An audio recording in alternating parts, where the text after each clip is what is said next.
chapter 9 is actually, you can see it's object and classes is actually belongs to 1047. This year, they want us to briefly introduce you so you can be more familiar with the next term. So I will briefly introduce this chapter, but it won't be tested in the final exam. So don't worry about it. Any test? That's right. No, not in the final exam. No, not in the assignment. It's you will today we will only cover some basic ideas about what is a class. Actually, you have already used class during this whole term, so I just define it again to make sure you understand what it is. So we know we always say like Java is object-oriented programming. So it's what does that mean? It means this kind of program is focused on this thing called object. Basically, it's class. So we use class as a template to represent any kind of object, like for example, a student or a circle, a triangle, like all these things are, all these are just objects, and we're just using a similar type of format to represent all of them. And so you can see the definition is the object is an entity that can be distinctly identified. And it has some property. For example, a circle, it has the radius, right? It has the area, all these properties. And the state of this object, we call it data fields. For example, that radius. And for rectangle, it can be width or height. And for each object, we have all these parameters that can define it. And also for an object, we will have behavior, basically just methods. For example, we want to compute the area for a circle, or just maybe get a final grade for a student in a system. All these this kind of behavior, you can use methods to do the calculation. And objects of the same type we define using a class called a class. A class is just a template. For all the circle, I just using this class to represent it. And once we define this class, we can actually, for example, here I define a class called circle. It has a data fields radius and has all these methods like set radius, get area to get its properties. Once this class is defined, we can just using it to define all these different objects. Object 1, 2, 3, they are all circles, just with different radius. And yeah, that's the way. This is kind of how object-oriented programming is. Like instead of directly do some computation, we merge everything like parameters, methods into one single class. So to make sure this thing, all these manipulations is based on that object. So this is an example of that. The complete class for that circle. We have the radius and these data fields. And so usually for a class, we have a constructor. We will discuss it later. Basically, it will be this method will be automatically run each time to construct this class, construct this object. And also, of course, we have all these methods inside this class to compute a specific thing based on the data fields. So in 1047, the instructor might usually use this thing called unified modeling language. Basically, it's when they discuss a new class, they can just using this specific format to represent the different property of that class. For example, the class name, data fields, and also all the methods that can be used for this class. This UML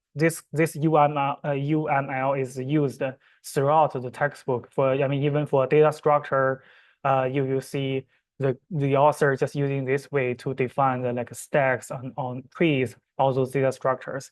And every time you saw it, you can just check which specific type it is for this specific class. So we said that each class will have a constructor. So constructor it's a way to initialize this specific object. For example, we have two constructors here. The first one without input parameter, the second one with the parameter. So the first one just if you're just using this constructor, if you directly create a circle with radius 1, but let's see, we want to create a circle with a radius 10. We need to use the second one. We just it's actually like a method overloading, right? Same method but different input. If you just give a radius here, the Java will just using the second method to define this define this object. And this kind of specific constructor, this one without arguments, usually called no arg constructor. This is actually very commonly used because in many in many situations when you define a class, sometimes you just don't need to define all these data fields at the beginning. You can just set the data fields later. So this no argument constructor is very useful. And also this constructor, the name has to be the same with the class name, and it doesn't have a return type. So even doesn't have even we don't use void here. And also when the object is created, just can be invoked and to initialize the object. For example, here the format to using this constructor is like this: new class name. For example, new circle will just create a circle object with radius 1, and the second one will just a similar object with radius 5.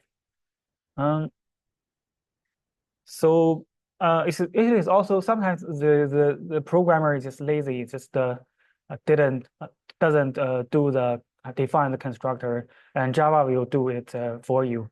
It's like automatically constructor without argument, and but yeah, we should definitely avoid this kind of behavior. So when we have a class, a class is defined, we can just use it in another script using this format. For example, new circle. This is a constructor. Will construct this circle, and this is a variable to represent that object.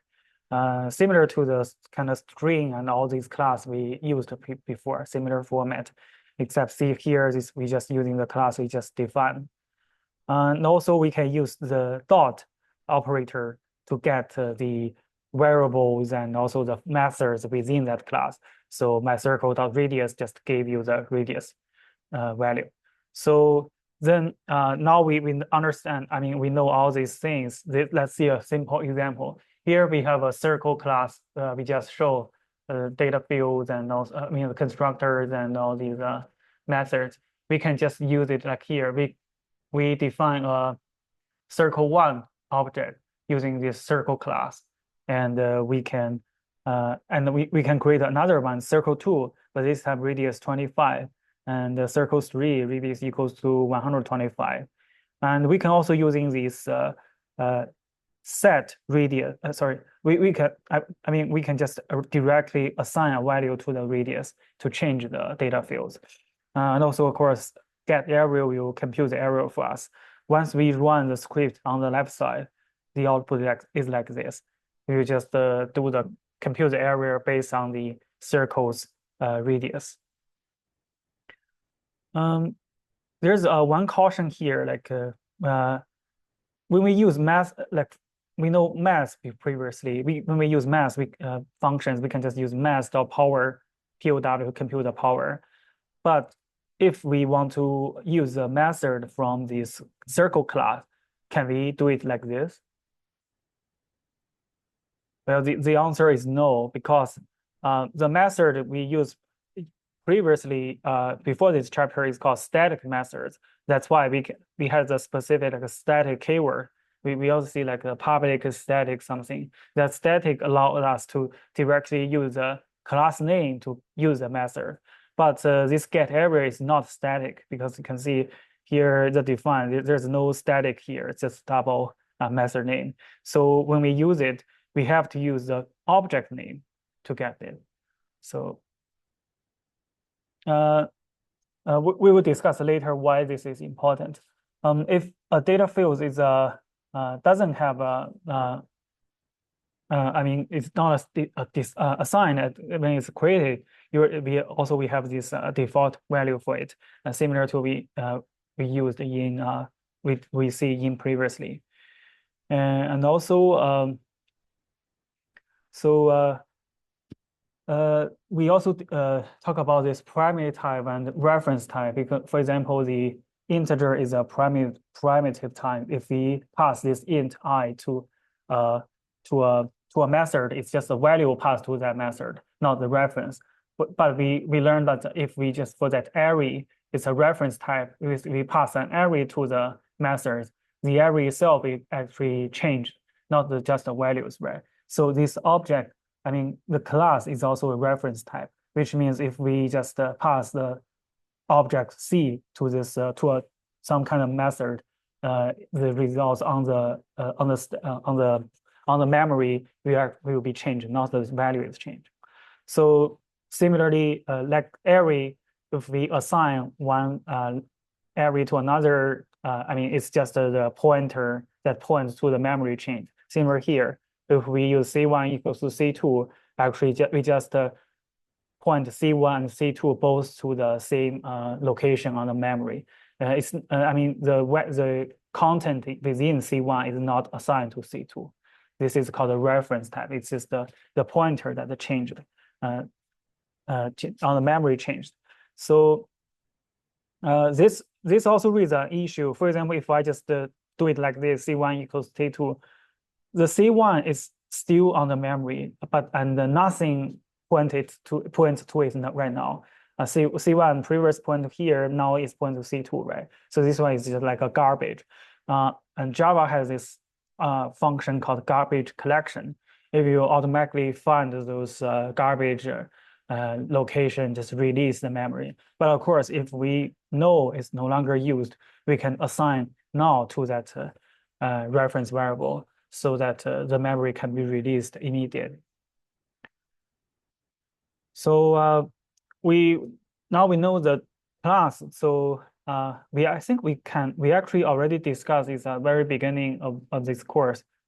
So we can just using this class date from it's already implemented in Java. We can use it directly, define a date object, and using date object to convert the date to string or get the time in milliseconds. Because all these get time and the toString are just a method within the date class. You can see this is the UML language. We have the constructor and the method here. And also, we use a math.random previously. Sometimes it's not convenient. We have to, math.random returns a value between 0 and 1. We have to convert it to another like range mathematically. But actually, Java has this library called random. It's this class. It already has all these methods for us. So we can, for example, we can define generator one. This object, this random class belongs to the random class, and we can then just use the next int to generate a random number, random integer directly. This one here, random next int 1000 actually returns a number between 0 and 1000, excluding 1000. So it's just a 0 to 999. So you can see just we don't need to compute anymore. We just can directly generate random integers.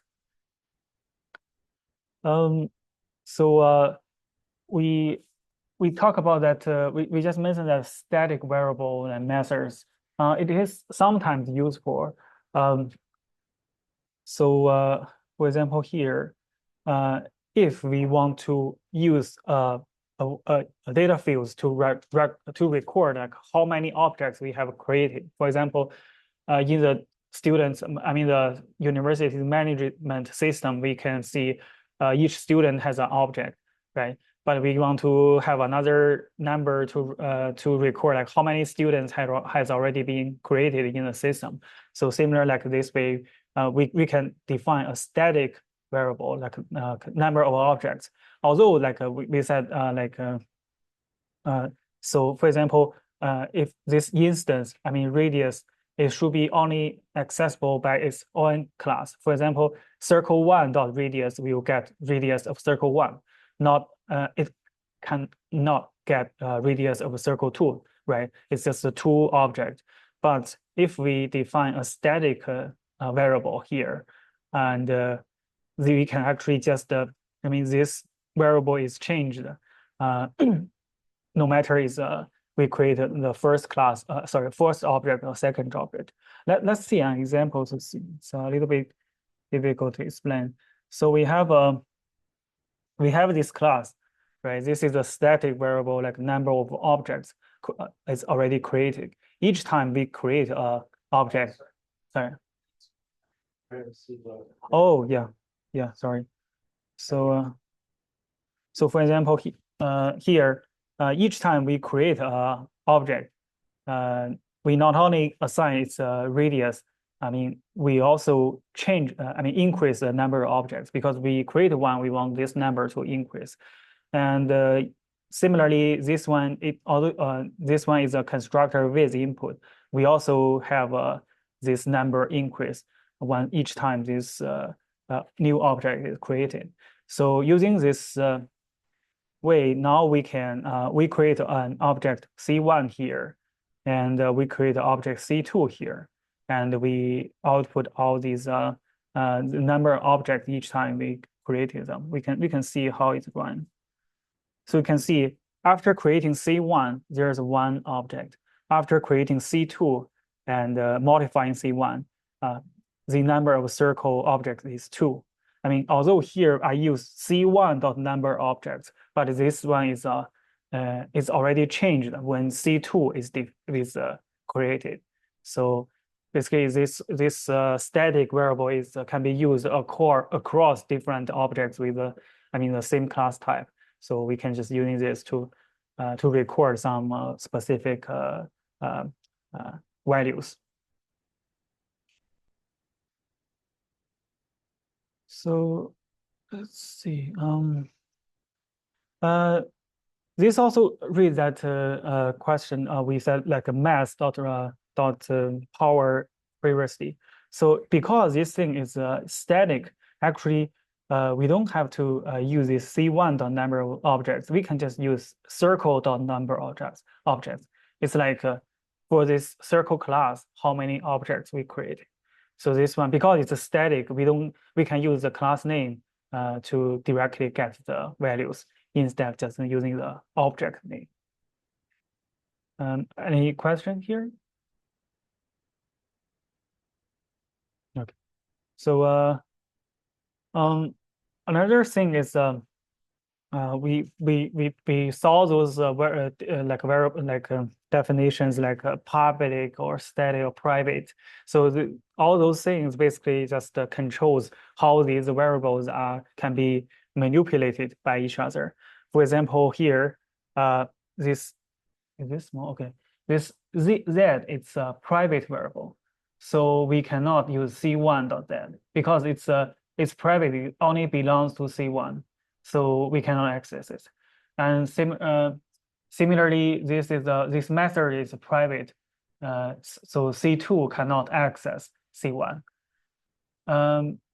But if we, I think, yeah. Also, similarly, even although Y is not private, it's public, and also X here we have an idea. We have a terminology called package. So these two, C1 and C2, they belong to the same package. They can access. So C2 can also access C1.x because it's public, right? It's public and they are the same package. They can access it. But C2, it cannot access C1. Yeah, this is because we created a C1 class here. So we can access C1 class, but they cannot access C1.y because it's they are in a different package. So this idea package is basically just controls how different class can access each other. So if we want them two class to be accessible to each other, we just put them into the same package. And the format is just put package name at the very beginning of the script, just package P1, so they are in the same package. Sometimes we also we have if a variable is private, if we want to access it, we have to use this dot reference. So what does it mean? Like this radius is private, so if we want to change the radius, we have to use this dot radius equals to the new value we want to change it. Otherwise, if it's just a radius equals radius, this doesn't change the data field. It's just a similar thing, like this where, I mean, both two of them point to this value. It's just this value equals to itself, doesn't change anything. Basically, yeah, that's all about class. It's very, today we just briefly introduced class, and in 1047, the instructor will tell you more about object-oriented programming. Yeah, it's very